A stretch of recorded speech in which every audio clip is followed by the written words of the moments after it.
we're going to talk about travel hacking. I'm going to give you my 5 best travel hacks for how I can stay in ridiculous hotel rooms like this at the St. Regis, Singapore for next to nothing, and well, make your travel just a little bit more comfortable.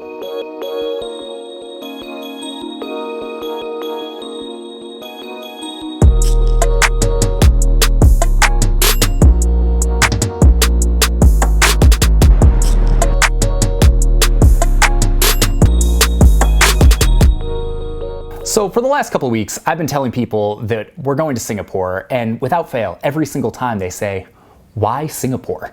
It's obviously not the easiest place to get to from Portland, Oregon. It was over 24 hours of travel time. And you may or may not know this about me, but I've got this weird goal. Nay, rather, it's a weird quest. I am trying to go to the top 100 bars in the world.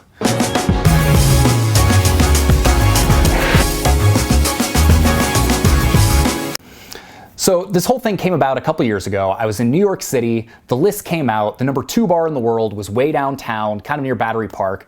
At 11:30 on a Sunday night, I turned to my friend Dan and I said, hey Dan, want to go on an adventure? And that started this quest of going to the top bars. So now every time I'm in a major city, I look to see if there's a place on the list, and that's kind of my travel thing. That's my starting point when I go to a city. Well, it turns out 8 of the top 100 bars in the world are right here in Singapore. So when I needed to take a long flight to retain my Delta status, I said, well, let's do it. Let's go to a bunch of bars in Singapore. So I traveled all the way across the world to go to 8 bars. That's weird, but here's the good news. Because of my travel hacking prowess, not only is this trip going to be ridiculously cheap, but we get to stay in insane places for next to nothing. Check out this room.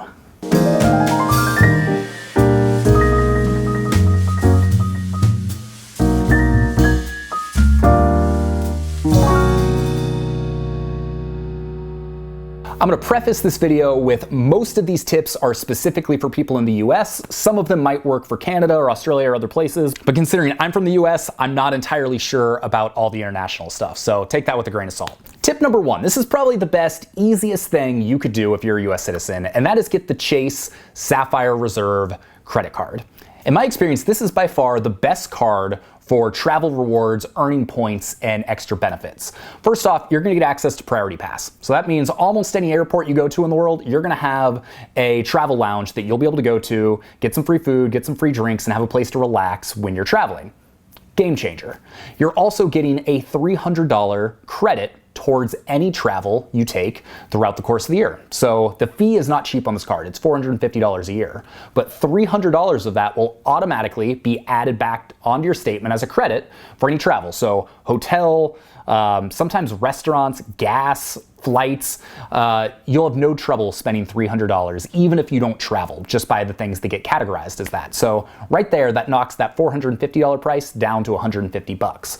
You're also getting reimbursed for your TSA pre and global re-entry, and you get 3-to-1 points on all of your travel expenses. So that's how I stayed in this ridiculous room at the St. Regis, was by using Chase points.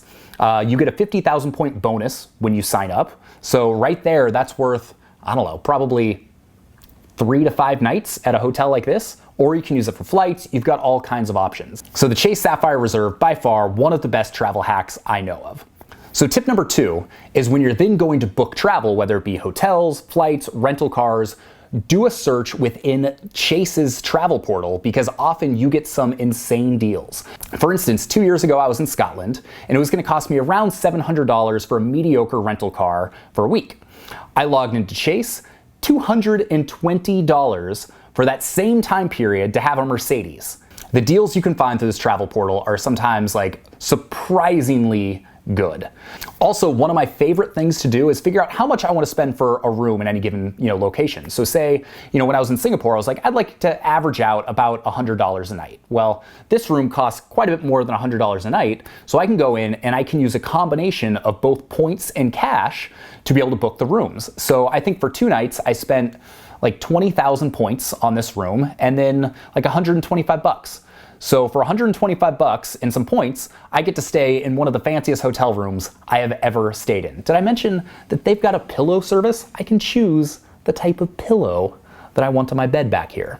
They also have complimentary butler's coffee service. So instead of having to make my own coffee, I just hit 0, I call them up, they say, oh, what would you like? I would like some coffee delivered to my room. And then 10 minutes later, they show up with some of the most delicious coffee I've ever had in my room. It's phenomenal. I love this place. So tip number 3 is one for people that might already be a little bit advanced in their travel hacking or in their travels, but that is requesting an airline status match. So a couple years ago, my base level status, silver status, or whatever the lowest level status was on American Airlines. Well, frankly, American out of Portland, not very good. Old planes, bad flight times, just wasn't my jam. So I then requested a status match from Delta. And they said, okay, cool. If you fly 6,000 miles over the course of the next 3 months, we'll match your status. And so that's what I did. I flew just barely enough miles for them to match my status. And if you do this after July 1st each year, your status is maintained for a whole extra year. So for instance, if I do my status match in April and I reach the goal, I reach whatever minimum I have to do, they'll match it through the end of the year. But if I do it on July 15th, not only will I get my status for the rest of that year, but I'll get it for the entire next calendar year as well. So because of my American status and reaching, a couple flight minimum goal on Delta, I then got Delta status for another year and a half to come. So frankly, most of these airlines will allow you to do a status match once every 3 years. So if you wanted to, you could potentially just keep cycling through American, Delta, United, if you weren't super partial to which one you fly. But I gotta say, I've been incredibly impressed with Delta so far, so I highly recommend that one.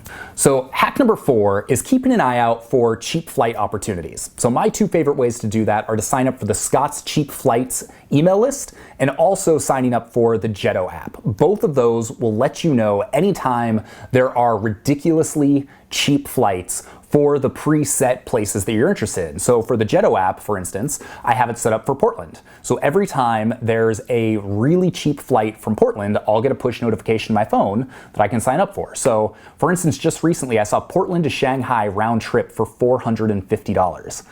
That's insane. And I never would have known about it had I not signed up for the Jetto app.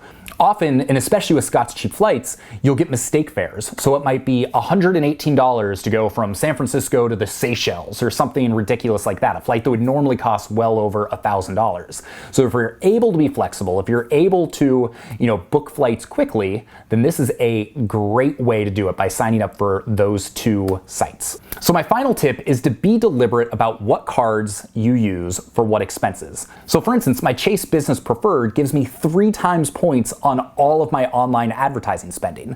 So if I spend $1,000 on Facebook ads in a month, I'm getting 3,000 points. And if I had put that on my Sapphire Reserve, for instance, it would have only been 1,000 points. The new World of Hyatt credit card, also from Chase. By the way, I'm not a Chase affiliate or anything. I just happen to find that Chase cards usually end up being the best, and their points have given me the most flexibility.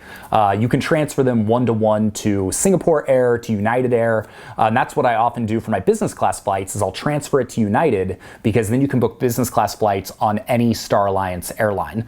So for our honeymoon, that's what we did. We flew round trip Seattle to the Maldives. I've also flown Singapore Air in suites class using actually used Amex points, but you can do it with Chase points as well. So just kind of be aware of that. But also like the new World of Hyatt credit card, you get 2-for-1 points on gyms or athletic clubs. So just by going to the gym, you can put your membership on there. And then if you're also spending money on food or whatever, putting it on an account, you can get 2-for-1 Hyatt points. Not a bad deal. Sapphire Reserve, you get 3x points on travel. So that is a fantastic card to put all of your travel expenses on. So a lot of people will just kind of have one card, they'll throw everything on it and they don't think much about it. But if you get a couple cards for different purposes, not only can you get some big sign-up bonuses, but then you can also earn a lot more points in the process. I'm also partial to kind of picking one style of points. You've got SPG points, you've got Hilton points, you've got Chase points.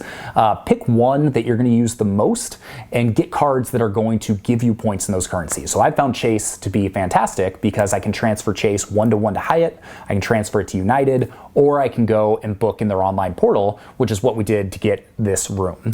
So There you have it. Those are 5 of my best travel hacking tips. These are the tips I've used to fly Singapore Suites class, to stay in 5-star hotels, to get ridiculously low rental car rates, and essentially make it look like I've got tons of money and I'm super bougie, but I'm not. I'm doing it relatively cheap. So if you like this video, make sure to hit subscribe below. We have new videos. Used to be every Thursday. Now it's whenever I feel like it.